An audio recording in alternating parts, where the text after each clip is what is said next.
आज हम बात करेंगे बंबई के पहले डॉन हैदर मस्तान मिर्जा की, जिसे बंबई ने नाम दिया हाजी मस्तान का। बंबई में मस्तान की सल्तनत थी, लेकिन वो पैदा हुआ था तमिलनाडु में। मस्तान का जन्म एक बहुत ही गरीब परिवार में हुआ था। घर में हमेशा पैसों की किल्लत रहती थी और बड़ी मुश्किल से घर चलता था। अच्छे भविष्य के लिए मस्तान के पिता उसे लेकर बंबई आ गए। ये बात है 1934 की। बंबई आकर क्रॉफर्ड मार्केट के पास उसके पिता ने साइकिल पंचर की एक दुकान खोली। दुकान तो पिता की थी, लेकिन मस्तान उसमें काम करने लगा। मस्तान की उम्र उस समय सिर्फ 9 साल की थी। समय बीतता गया और मस्तान को मुंबई शहर में आए 10 साल बीत गए। मस्तान अब 19 साल का युवक बन चुका था। इस वक्त मस्तान की मुलाकात एक अरब शेख मोहम्मद अल खालिफ से हुई, जो सोने की स्मगलिंग का काम किया करता था। जब इन दोनों की मुलाकात हुई तो शेख ने मस्तान को उसके लिए काम करने को कहा। मस्तान ने शेख के लिए काम करना शुरू कर दिया। वो अब उसके लिए डॉक्स से अपने कपड़ों में सोना छिपाकर बाहर लेकर आता था। एक बार की बात है, अल खालिफ ने मस्तान को एक सोने का बॉक्स दिया, लेकिन इसी बीच में शेख को पुलिस ने गिरफ्तार कर लिया। वो बॉक्स जो सोने के बिस्किट से भरा हुआ था, मस्तान के ही पास रह गया। उसमें इतना सोना था कि मस्तान की जिंदगी बदल सकती थी। मस्तान ने वो बक्सा अपनी झोपड़ी में छुपा लिया। 3 साल बाद जब शेख जेल से छूटकर बाहर आया तो मस्तान ने वो बक्सा ले जाकर शेख के सामने रख दिया। शेख हैरान था कि इतना सोना देखकर भी कैसे मस्तान की नीयत नहीं डोली। कोई और होता तो ये बक्सा लेकर कब का वहां से चंपत हो चुका होता। उसकी ईमानदारी से खुश होकर शेख ने मस्तान को अपने काम में पार्टनर बना लिया। आजादी तक यही सब चला, लेकिन फिर मस्तान की मुलाकात सुकर नारायण बखिया नाम के एक शख्स से हुई। यहां से मस्तान की जिंदगी बदल गई। सुकुर नारायण बखिया गुजरात का फेमस स्मगलर था, जो इलेक्ट्रॉनिक सामान, महंगी घड़ियां और गहने की स्मगलिंग करता था। बखिया और मस्तान की आपस में खूब जमी। स्मगलिंग के काम से मस्तान ने इतना पैसा बनाया कि कल का मस्तान मुंबई का मस्तान भाई बन गया। मुंबई में इस वक्त कुछ और भी भाई तैयार हो रहे थे। 2 की कहानी तो मैं आपको सुना चुका हूं, लेकिन मस्तान जैसी बात औरों में नहीं थी। मस्तान सिर्फ स्मगलर ही नहीं था, उसके पास तरीका भी था, बात करने का तरीका, देखने का अंदाज और अपना वादा पूरा करने का जज्बा। उसके पास इंसानी फितरत को मापने का भी तरीका था। वो अपनी डीलिंग्स में एथिक्स मेंटेन करता था। वैसे तो वो एक स्मगलर था, लेकिन जितना एथिक्स उसने मेंटेन किया, उसकी लोग आज भी उसकी मिसाल देते हैं। उसके पूरे काम में कहीं भी छिछोरापन नहीं था। मस्तान के बारे में लोग कहते थे कि मस्तान गुंडा तो है, लेकिन शरीफ गुंडा है। ये शरीफ गुंडा 1970 आते आते हाजी मस्तान बन गया।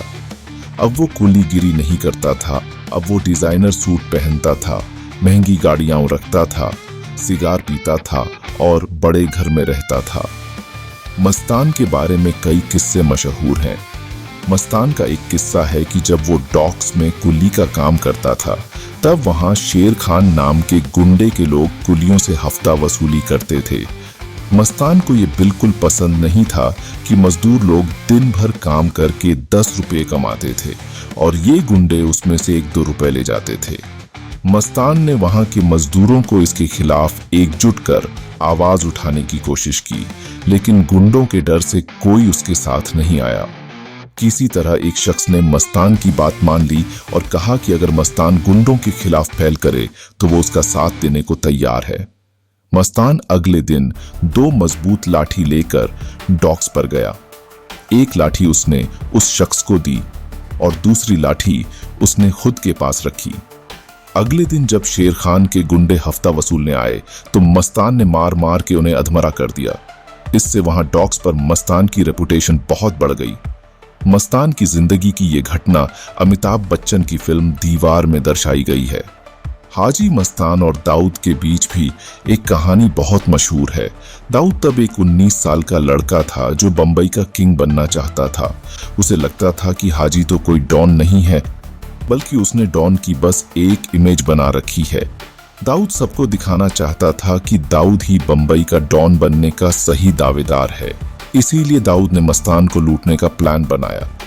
दाऊद को पता था कि हाजी मस्तान का पैसा एक टैक्सी में मरीन लाइन से होकर हाजी मस्तान के घर जाएगा।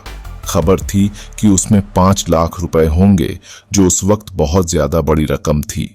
दाऊद ने इसे लूटने का प्लान बना लिया और अपनी फील्डिंग लगा दी। इस प्लान में उसने 2 और लड़कों को शामिल किया जो हाजी मस्तान से किसी कारणवश नाराज थे। तैयारी पूरी थी और प्लान के मुताबिक दाऊद और उसके साथियों ने मुसाफिर खाना के पास आइडेंटिफाइड टैक्सी को रुकवाकर उसमें बैठे आदमी से 5 लाख रुपया लूट लिया। दाऊद की जिंदगी का ये अब तक का सबसे बड़ा कारनामा था। उसे लग रहा था कि उसने आराम से मस्तान का 5 लाख रुपया लूट लिया, लेकिन ये रुपया हाजी मस्तान का नहीं था। ये रुपया मेट्रोपॉलिटन बैंक का था। बंबई में ये पहली बैंक डकैती थी जो दाऊद ने अनजाने में कर दी थी। दाऊद और उसका भाई इस कांड के बाद घर से फरार हो गए। दाऊद के पिता इब्राहिम कास्कर मुंबई पुलिस में कांस्टेबल थे। कास्कर को जब ये बात पता चली तो उसने पहले तो अपने बेटों को तलाशा और फिर रात भर उन्हें पुलिस वाली बेल्ट से पीटा। सुबह इब्राहिम उसे अपने साथ थाने ले गया क्योंकि पैसा बरामद हो चुका था और कास्कर ने पहले ही दाऊद को अधमरा कर दिया था। तो पुलिस वालों ने दाऊद को और नहीं मारा। जब मस्तान को इस बात का पता चला तो वो दाऊद से गुस्सा नहीं हुआ, बल्कि वो समझ गया कि दाऊद में कुछ अलग बात है। वो समझ गया कि उसे आगे चलकर दाऊद को हैंडल करना होगा और अपने पक्ष में रखना होगा। एक वक्त ऐसा भी था जब हाजी मस्तान बंबई पर राज करने वाला एक ऐसा डॉन बन गया जिससे नजरें मिलाने की हिमाकत कोई कर नहीं सकता था। जिस वक्त हाजी मस्तान का सूरज चढ़ रहा था उसी वक्त बॉलीवुड भी जवान हो रहा था। मस्तान के बॉलीवुड के लोगों से संपर्क बढ़ने लगे थे। कहते हैं कि वो मधुबाला का बहुत बड़ा दीवाना था। दोनों के बीच दोस्ती भी हुई पर कभी रिश्ता नहीं बन पाया। बाद में मधुबाला जैसी दिखने वाली सोना नाम की एक हीरोइन से मस्तान ने शादी कर ली। उसने सोना के लिए बहुत पैसे खर्च किए पर उसकी कोई फिल्म चली नहीं। दिलीप कुमार, अमिताभ, राज कपूर, धर्मेंद्र और फिरोज खान इन सब स्टार से मस्तान की दोस्ती के किस्से मशहूर थे। मस्तान का रसूख इतना था कि मस्तान के कामों पर कोई उंगली नहीं उठा पाता था। सरकार के कामों के अलावा मस्तान के कामों को भी अलिखित कानून ही मान लिया जाता था। लेकिन फिर 1975 में कुछ ऐसा हुआ कि हाजी मस्तान का कानून धरा का धरा रह गया। इंदिरा गांधी ने देश में इमरजेंसी लगा दी। इमरजेंसी में पुलिस भूल गई कि कौन क्या है। हाजी मस्तान को भी जेल जाना पड़ा। बहुत सारे लोग जेल में गए, आम लोग, खास लोग सब। पर मस्तान को जेल में भी वीआईपी इंतजाम दिया गया। जेल में भी तमाम अफसरों को उसने महंगे गिफ्ट्स जो दिए हुए थे। इमरजेंसी के दौरान हाजी मस्तान ने 18 महीने जेल में गुजारे। इसी बीच उसकी मुलाकात हुई ऐसे शख्स से जिसने उसका पूरा नजरिया ही बदल दिया। ये थे इमरजेंसी में इंदिरा गांधी के खिलाफ आवाज उठाने वाले जयप्रकाश नारायण। जेपी से मिलने के बाद हाजी को महसूस हुआ कि वो कितना छोटा है। जेपी के कहने पर मस्तान ने जुर्म से सारे नाते तोड़ डाले। मस्तान के बारे में कहा जाता है कि उसने इमरजेंसी के दौरान विपक्ष के कई नेताओं को छुपने और भागने में मदद दी थी। इमरजेंसी के खत्म होने की बाद उसे इसका फायदा भी मिला। उसके सारे पुराने केसेस ठंडे बस्ते में चले गए। 1980 में हाजी मस्तान ने राजनीति में भी कदम रखा। एक दलित नेता जोगेंद्र कावड़े के साथ मिलकर उसने दलित मुस्लिम सुरक्षा महासंघ नाम से पार्टी बनाई। ये एक काल्पनिक बात थी कि आजादी के वक्त का गैंगस्टर आज दलित मुस्लिम की राजनीति करने लगा था। दिलीप कुमार इस पार्टी का खूब प्रचार करते थे, पर राजनीति, तस्करी और फिल्मों से जरा हटकर है और इसका अलग नशा है, अलग तरीका है। हाजी मस्तान हर जगह हारा। उसकी पार्टी को कहीं सफलता नहीं मिली। इसके बावजूद हाजी मस्तान जब तक जिंदा रहा, बंबई में उसका रसूख बना ही रहा। कहते हैं हाजी मस्तान ने कभी किसी पर गोली नहीं चलाई। बहुत सारे लोगों की मदद भी की। उसके अंदर सबको साथ लेकर चलने का हुनर था। उसने अपने समय के बाकी 2 डॉन्स करीम लाला और वरदराजन के साथ मिलकर पूरी मुंबई पर राज किया। ये उसकी दूरदर्शिता और मैनेजमेंट स्किल्स ही थे जिसने मुंबई को इतने सालों से गैंग वॉर से दूर रखा।